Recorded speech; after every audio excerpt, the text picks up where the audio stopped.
Lagi din na tayo dito, pero wala pa rin progress sa ginagawa natin. Ang hirap i-motivate ang sarili, lalo na pag paulit-ulit yung ginagawa natin.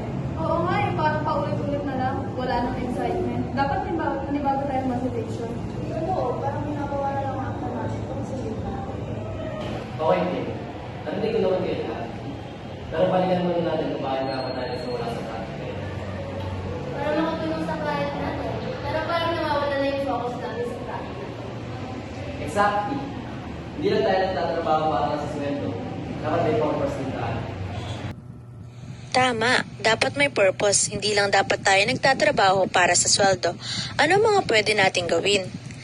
Vision and inspiration, i-picture natin ang best possible result ng project.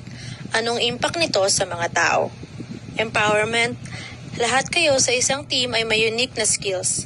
Anong ideas ang gusto nyong i-explore? At support and mentorship. Kung may problema, dapat nandyan ang team leader upang bigyan ng motivation ang mga workmates. Dapat may teamwork rin dito. Ang transformational leadership hindi lang basta pamamahala, ito ay tungkol sa pag-inspire.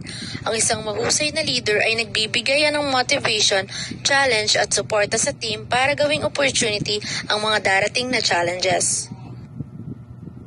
Kaya natin ito. Gawin natin itong project na ito na magpapalaki natin. Hindi lang tulos sa challenges, pwede na natin mag-strength para lang magkaintindihan.